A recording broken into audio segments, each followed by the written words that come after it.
Então, dando continuidade, nós temos aí os números ordinais. As declinações dos números ordinais não vão trazer muito problema, né? Porque vai seguir a lógica das declinações, né? Nós temos aí o exemplo, por exemplo, prótons. Prótons, nós temos a primeira forma, ômicron sigma para masculino, prote, feminino e próton, neutro. Então, primeiro, né? Significa primeiro. Então, não temos muita dificuldade nessa declinação. É bem simples, porque segue os padrões que a gente já conhece. Deuteros significa segundo e assim por diante, tá certo? Não oferece muita dificuldade. Seguindo, nós temos o nada e o ninguém.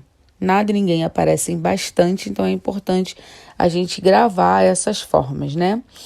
Oldes significa nada ou ninguém, e é a junção do ou, que significa não, do de, que é uma partícula de junção, e do res, que é um, né? E, então, como se fosse não nenhum, né? Ninguém. Oldes se usa com o modo indicativo, os verbos no indicativo. E medes se usa com os outros modos. Então, na verdade, em geral, no texto bíblico, aparece mais o oldes, porque geralmente o verbo está no indicativo. Tá certo? Então, gravem bem essa forma oldes, mas também gravem a medes, né?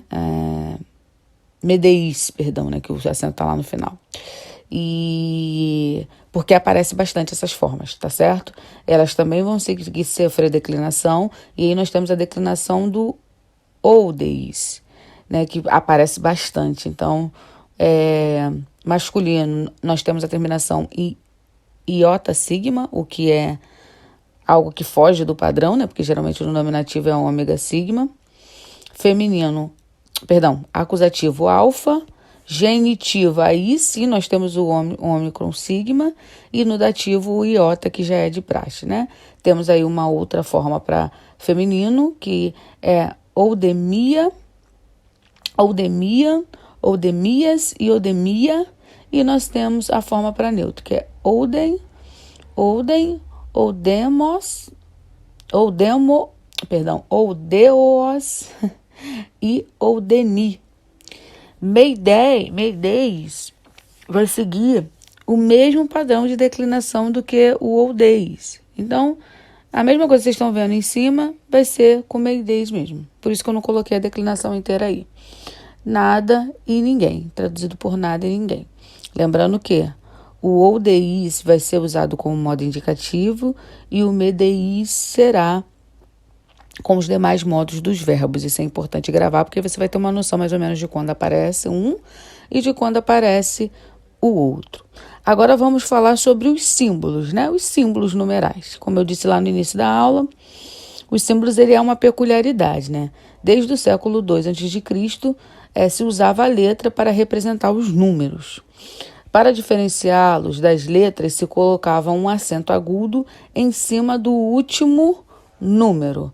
Então, por exemplo, nós temos o iota, que é o número 10, e o alfa, que é o número 1, logo 11. E para eu entender que não é ia de alguma escrita, mas é ia de numeral, 11, eu coloco o acento agudo ali logo no final. Acho que vocês podem observar como está aí entre parênteses. E a partir de 1000 se colocava um acento agudo invertido embaixo daquela letra. Então, para eu saber que não é 1, mas é 1000, eu coloco o acento agudo embaixo no alfa, como vocês podem observar ali. Então, usava-se as letras com essa peculiaridade do acento para especificar. Olha, aqui eu estou escrevendo um número e não uma palavra, né, para ter essa diferença. E é justamente por essa questão de os símbolos dos números serem também representados pelas letras, que muitas vezes alguns vocábulos eles tinham em si o valor gramatical, mas também o valor numérico, né? E isso enriquece muito, principalmente lá no Antigo Testamento, quando vocês estudaram hebraico. Com certeza o pastor Rafael em algum momento passou palavras para vocês que tinham tanto o valor significativo gramatical como o valor numérico, né? Acontece isso.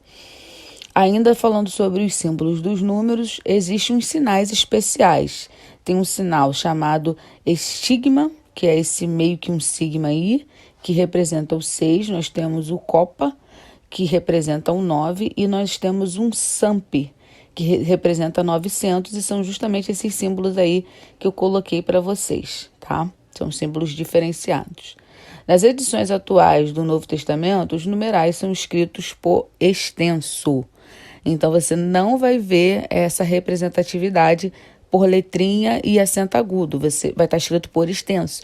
E se você ler uma palavra lá no meio de um versículo que você esteja traduzindo, não saber o que é, e for um numeral, por exemplo, 7, 9, 12, quando você vai ao dicionário, os dicionários nos dão esses significados, tá certo? Então, é tudo escrito por extenso para facilitar a nossa vida, né?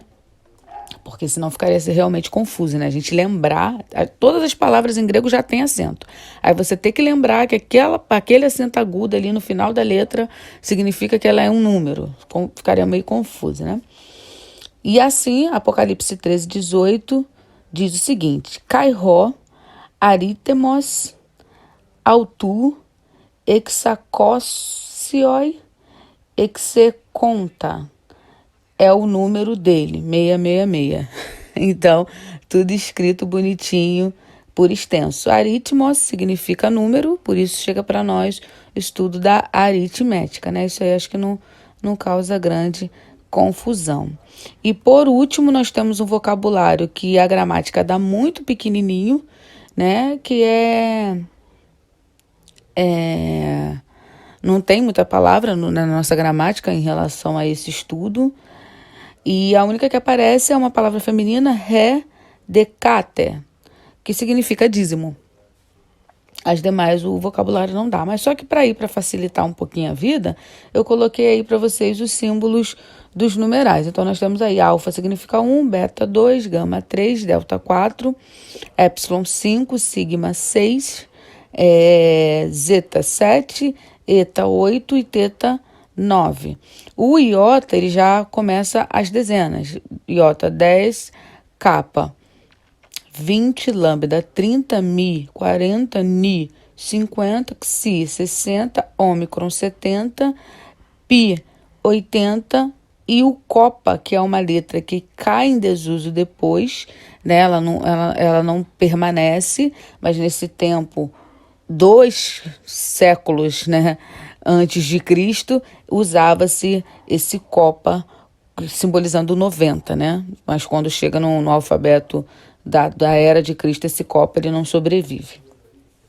E aí nós temos depois as centenas. Rho, 100, sigma, 200, tal, 300, y, 400, fi, 500, qui, 600 e psi, 700, ômega 800 e o san, que também é uma outra letra que não sobrevive, mas na verdade é mais um símbolo que foi encaixado, não fazia necessariamente parte do alfabeto, 900, tá certo? Então, hoje eu não vou passar exercício, até porque semana passada nós tivemos uma grande quantidade de exercício, eu ainda estou aguardando de alguns, e os numerais também em si,